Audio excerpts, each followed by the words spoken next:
Saudara, sudah 3 kali Presiden Prabowo meninjau lokasi bencana di Sumatera. Presiden telah memerintahkan jajarannya untuk all out untuk mengatasi bencana ini.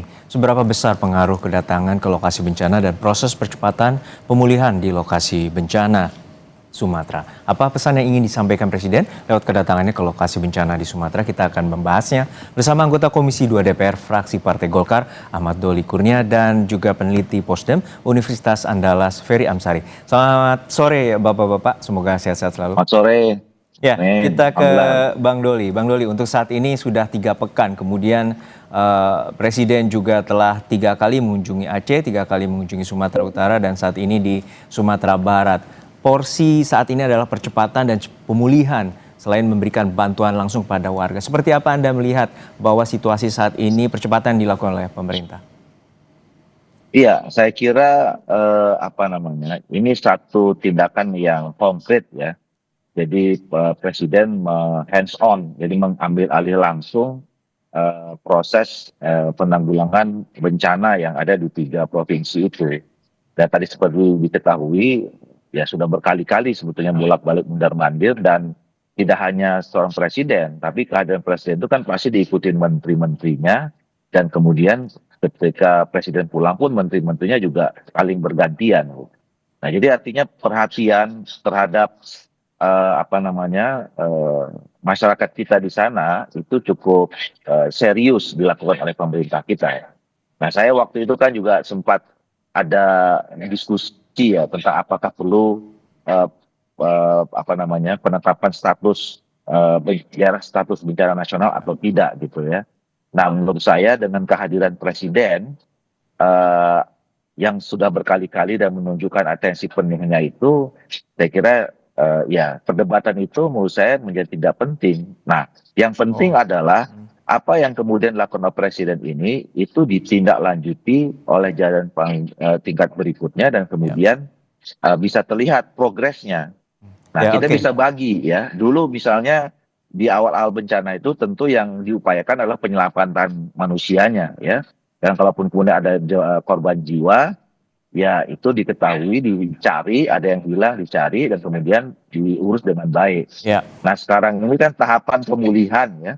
Pemulihan pasca bencana yang nanti kemudian ditindaklanjuti, ada mungkin daerah-daerah yang sudah masuk tahap Baik, kami rehabilitasi. tangkap Nah, poinnya, ini ya Bang perencanaan Doli. yang Kami harus ke dilakukan ya. Bang Ferry. Bang Ferry, sekarang saat ini situasinya 159 terdata meninggal dunia, dan tadi kata Bang Doli tidak penting lagi status bencana nasional karena Presiden hands on atau turun langsung dan juga mempercepat dengan bantuan. Seperti apa Anda memandang bahwa saat ini ada polemik terkait dengan status bencana nasional ini demi mempercepat bantuan, terutama bantuan dari internasional? Ya, pertama kalau berdasarkan undang-undang bencana ya, status itu kan punya indikator, dan kita ketahui bahwa indikatornya itu sudah terpenuhi untuk dinyatakan sebagai bencana nasional, misalnya jumlah korban gitu ya, dampak dan lain-lain, yang bagi saya penting untuk bisa mengetahui sejauh mana tindak lanjut dalam proses penanganan ini.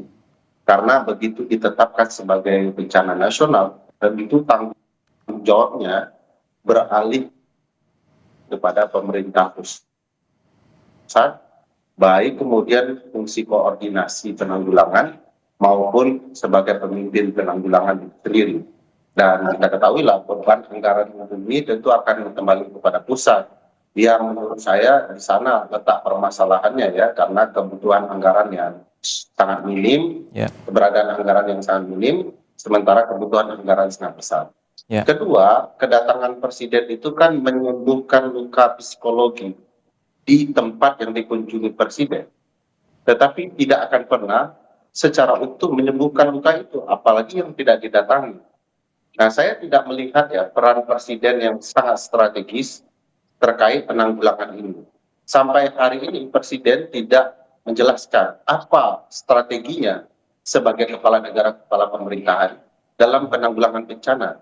Bagaimana komposisi beban penanggulangan itu, baik yang diberikan kepada BNPB, kepada pemerintah daerah, kepada Badan SAR, dan masyarakat sipil. Presiden sama sekali tidak mampu menjelaskan ke publik angka-angka yang relevan Misalnya, dia tidak pernah menjelaskan dari jumlah rumah yang rusak parah, kira-kira negara akan melakukan peran apa? Dari banyaknya jalan yang putus, negara akan melakukan apa?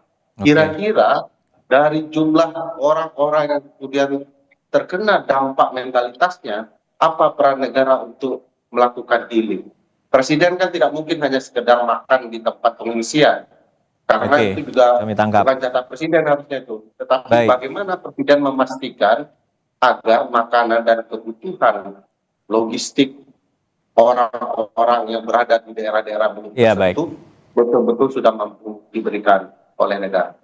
Ya, untuk saat ini ada bantuan personel dikerahkan dan juga ada bantuan Huntara, namun tentu unitnya masih dalam penggodokan dan juga masih dalam penetapan melihat dari dampak 3,2 juta warga yang terdampak akibat banjir bandang. Lalu seperti apa Bang Doli? Tadi Bang Ferry menyatakan bahwa ini belum ada langkah strategik, terutama untuk rehabilitasi ke depan dan pemulihan lebih menyeluruh. Iya, saya tadi mengkoreksi sedikit ya. Saya belum mengatakan apakah kita berhenti atau tidak menetapkan status bencana nasional atau tidak. Tapi setidaknya hari ini ya Oke. sambil misalnya orang menunggu, katakanlah begitu ya, kita menunggu apakah memang masih perlu untuk ditetapkan status bencana. Setidaknya pemerintah, khususnya presiden, itu sudah mengambil langkah-langkah yang menurut saya langkah-langkah taktis ya. Nah, dan saya yakin ya, ketika seorang presiden datang di sana, ada gubernur, ada bupati, gitu ya, ada stakeholder yang lain ya, masyarakat didengarkan langsung.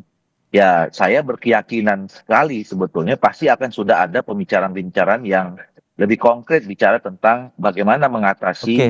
atau langkah-langkah berikutnya seperti apa. Menarik kalau tadi Nah, Anda bilang bahwa walaupun bantuan asing itu tetap diperlukan juga, maksud Anda? Atau dengan ya, status itu nah, bantuan diperlukan? Nah, kan begini, sekarang kan kalau status bantuan asing itu, saya juga begini ya, saya berupaya memahami ya apa yang atau menjadi latar belakang pemerintah khususnya presiden ya.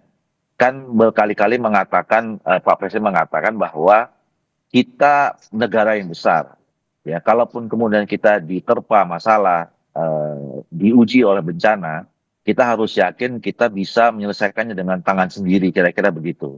Nah, itu yang sekarang ditunjukkan oleh presiden ya, Oke. dan saya kira keyakinan itulah yang membuat kenapa sampai sekarang masih penuh pertimbangan diangkatnya status nasional bencana ini secara nasional gitu ya, Ya, supaya walaupun menunjukkan bahwa dan itu dikonkretkan langsung bahwa memang langsung presiden turun berkali-kali ke sana menunjukkan ya, bahwa memang ya walaupun dia Indonesia berupaya juga kerap menyelesaikannya. aktif ya untuk memberikan bantuan pada saat negara sahabat tengah dilanda bencana dan juga saat ini beberapa negara membangun solidaritas untuk membantu Indonesia, namun saat ini terbentur oleh peraturan. Untuk saat ini, Bang Ferry, menurut Anda apakah langkah strategis itu juga perlu ditampilkan dengan berkantor di lokasi bencana dan juga menentukan langkah-langkah yang langsung di mata Presiden melihat situasi di sana?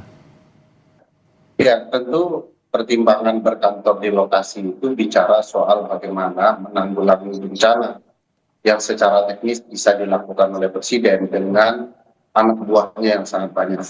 Kalau sekedar pergi makan, menjelaskan siapa menteri yang hadir, saya rasa juga tidak diperlukan. Koordinasi tetap bisa dilakukan dari Jakarta sepanjang betul arah itu tepat sasaran.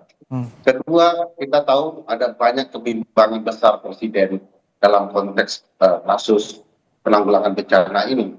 Misalnya anggota kabinet bahkan para politisi menyampaikan bahwa itu bantuan yang dikumpulkan oleh personal orang-orang warga negara itu berlebihan pamerannya gitu ya. Padahal negara jauh lebih besar. Kedua, bantuan asing kita sanggup. Ini kan bicara soal gengsi saja, tidak bicara soal kebutuhan warga negara yang secepatnya untuk dapat menjalani proses hidup berikutnya. Jadi kenapa pembicaraan yang terlihat lebih banyak gengsi seorang presiden?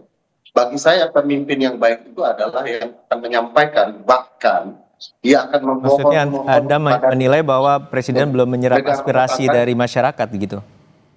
Ya, dia akan memohon-mohon kepada warga asing, negara asing, bantu warga negara saya kalau memang ini membebani warga negaranya. Apalagi kita hidup bertetangga, prinsipnya politik bebas aktif. Kenapa kemudian tidak ada keinginan untuk menerima bantuan itu kalau memang tidak sanggup? Bagi saya, jangan utamakan gengsi sementara pertaruhan yang adalah nasib warga negara.